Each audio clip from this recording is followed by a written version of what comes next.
The Brenham High School baseball team is well known as a winning program, and one of its most notable alumni is John Peters, the first high school athlete ever to grace the cover of Sports Illustrated magazine. News 3's Courtney Burris spent some time on the diamond with John in this edition of Where Are They Now?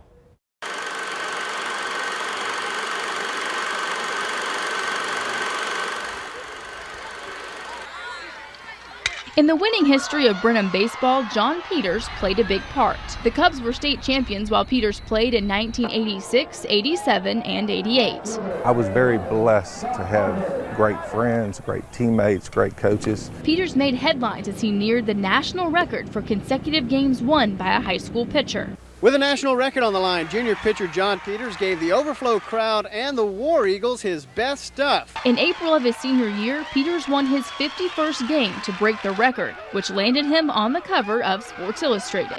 Long blue jeans like Opie Taylor and extra large ears. What do you think about that description of John Peters? Well, I know I have big ears, but... He was the first high school athlete to ever make the cover. It was an honor. I did look at it and said, man, this is really a lifetime opportunity, and this very seldom happens. Peters finished his high school career with a 54-1 record and still holds the national record for most consecutive games won by a high school pitcher. You know, 53, really? I mean, it is crazy. Peters says things weren't always as great as they seemed, though. The night before the record-breaking game, my girlfriend and I had gotten into an argument, and I was done with everything, and I tried to kill myself that night. But I never shared that with anybody till a year ago or so. While Peters signed to play college ball at Texas A&M, his career didn't work out like he'd hoped. I always looked forward to playing there, but it seemed like every fall I'd get hurt. Like I would rehab my arm, my shoulder would get too strong, my elbow would be weaker, then I'd have an elbow problem, so it was always something. Eventually it just took its toll. He went from having it all to striking out in college baseball. There were many nights I'd say, God, I don't want to wake up, please. Thankfully, he didn't answer that prayer. So why I felt that way, I don't know, because I really had it all. His need to be perfect meant loads of self-imposed pressure and led him down a dark path. I was divorced, I was in the house all by myself, and drinking. I was drinking vodka, and I was like, I'm done, I want to die, and it was like the lowest I'd ever been.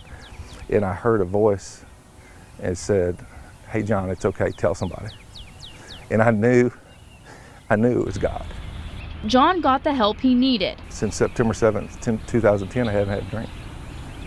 Went to rehab, and that's when life started changing. Now he shares the story of those tough times with others. That's been real rewarding to me, because as I share with people, it seems like they share it with me, and then we connect, and that's what I love. If I can help others, then life's pretty good. He still loves watching baseball and gives private pitching lessons, but more than anything else, he loves spending time with his two children, Kylie and Jake. I love being a father. That's really one of my big goals is, hey, what can I do to be the best father I can be? Life may have thrown John Peters a few curveballs, but his is a story of persistence paying off. In Brenham, Courtney Burris, News 3. Peters is currently working in business development for an oil and gas company in Houston. He's also been writing a book he plans to release in the fall. It's called When Life Grabs You by the Baseballs, Finding Happiness in Life's Change-Ups.